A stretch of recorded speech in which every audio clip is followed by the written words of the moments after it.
hopefully everybody has at least one of the network weights unzipped and kind of is comfortable sort of interacting with the sort of persistent storage environment through Paperspace. So what we're going to do is we're going to go back to the gradient console.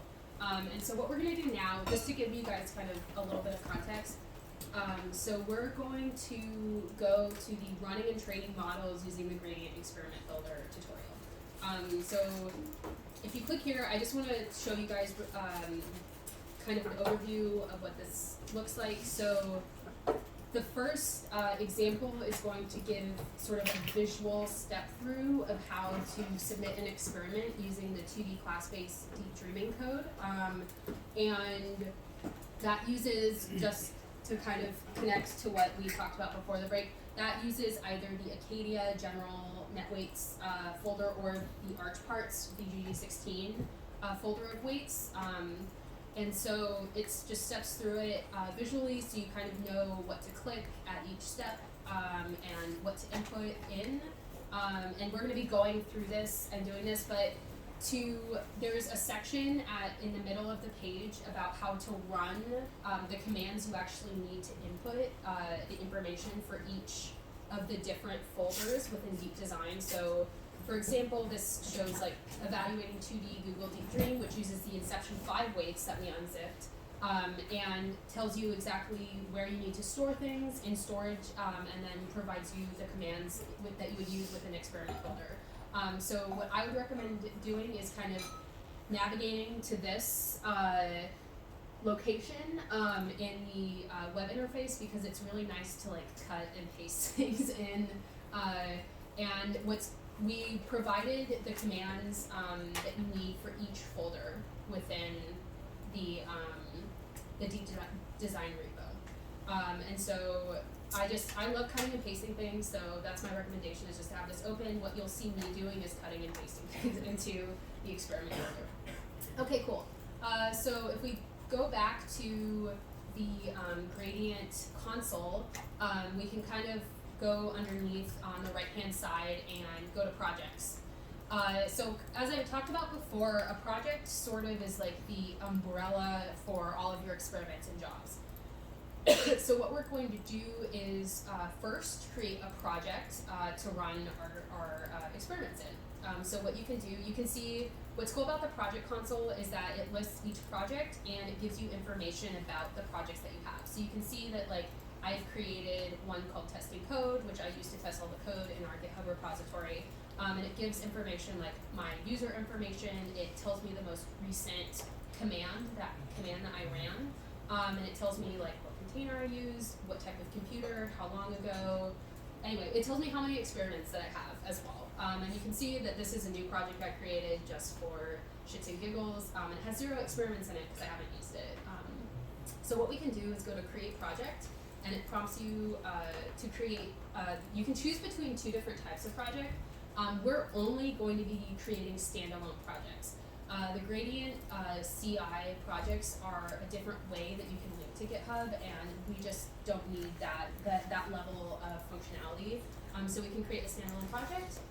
We can enter a project name, so I will say,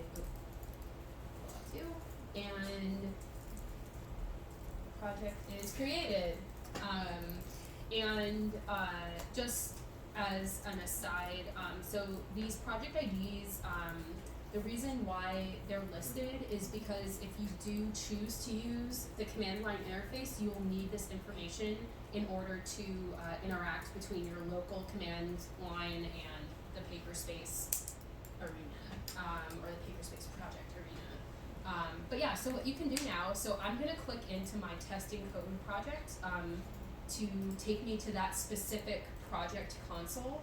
So you can see what's cool is that similarly for each experiment, it gives me the command I used to run it. It tells me the container, which gives me information about what software I told Paperspace to use to run it, and it tells me the computer, and it's really cool. And also, you can see, so this is kind of unfortunately cut off, but like on this side of the page, you see there's like cancel, fail, fail. So this is actually the status of that experiment.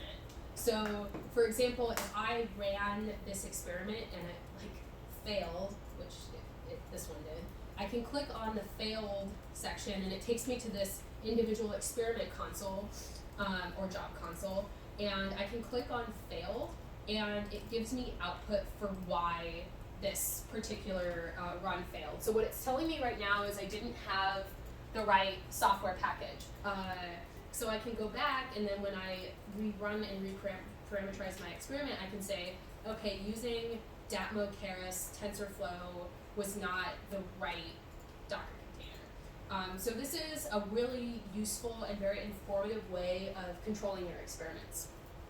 So now what we're going to do is we're going to create an experiment, which you do by hitting the Create Experiment button.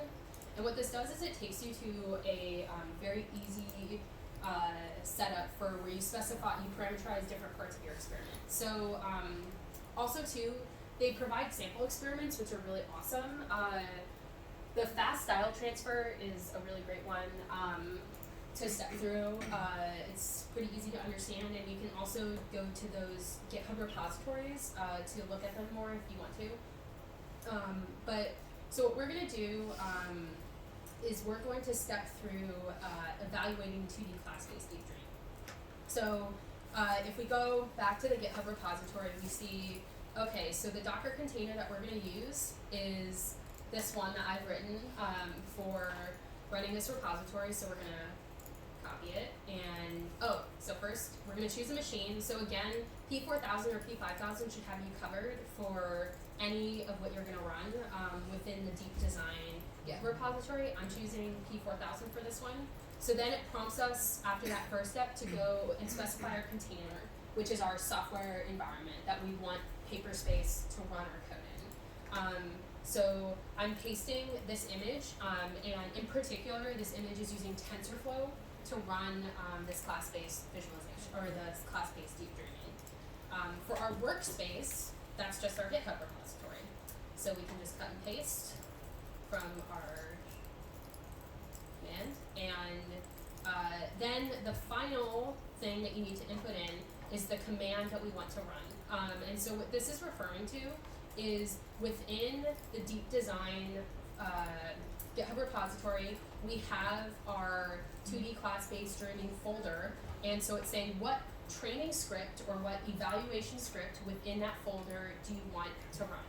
And so for us, we're telling it computer, which is bash, run the 2D class-based deep dream eval.sh script, and these are the inputs that this sh function needs in order to run. So for this, I tried to make these as explanatory, like as easy as to understand as possible. So for example, image data is the input image that you want to dream upon. Weights directory is where the weights are stored. So for us, it would be that Arch parts VGG16 folder, or it would be the Acadia general, however long the name I put for it. The dream class would be one of the classes that was listed in the emails. So what I would recommend doing is using the Arch parts weights, and the dream class could be pedestal. In this example, I used the Acadia general Arch. Anyway, you could use Gothic with the general Arch styles, or you could use pedestal with the Arch parts weights. The results directory is where all of where the images are going to be saved. Num iters is the number of iterations that the that the class-based deep dream is going to run. So the more iterations you have, the more pronounced the dreaming features, the dream features will be. And then you can specify an image height and an image width. And the thing to note about this is it's going to be resizing your input image to this height and width. So there might be like bilinear, because it uses bilinear interpolation, so there may be resizing artifacts that you just need to be aware of. So what we can do though is, so I have this image, scene 0, camlock, this RGB image saved in storage. I have the Acadia general Arch style and that weight saved in storage. This is Gothic is my dream class, which is one of the architectural style classes. I want to save these images to storage test. You can also save them to artifacts. So if you would like, you can say artifacts test, and then I want it to run for 500 iterations and have an image that's 720 by 1280 be the output. So I can cut and paste this in, and you guys can like alter, yeah? Quick question, do you need to have your notebook running for this? No, you don't. The notebook, you really only need to do upload and download, but you don't need to have it running, because once you upload something into storage, it just exists there for as long as you want it to exist. Alexa, can we change the code to the files that we have? Can we write the bash command so that we can run it? This Bash command, can we change it to whatever data we have right now that we are given to them? yeah, I mean, you guys, so you guys can change, if you have different images uploaded to storage, then you could use those. This is just an example for given the way I've organized my storage hierarchy. Is that, sorry, I may have Can we misunderstood. rewrite another command for everybody so that they can see it and run it for themselves? Yeah, there's not another command to run this No, code actually though. can you change the image that we have and the way it's. Oh, yeah, of course. Yeah, sorry, I misunderstood. So yeah, what we can do is, so this actually might, since when you asked about the notebook, it might actually be helpful to have your notebook open, so if you want to see other options that you have for running, like of just putting in different images. So the run script though, this is always going to be the same for 2D class-based streaming, and just the inputs will be different. So I'm gonna open up another Paperspace console so I can see my, I can open my notebook and see like what images I have available that I can use, and I'll do a different weights as well.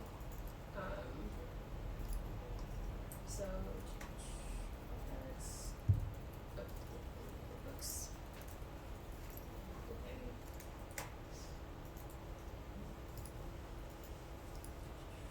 Okay, so say I'm going to use we can use the robotics building satellite image.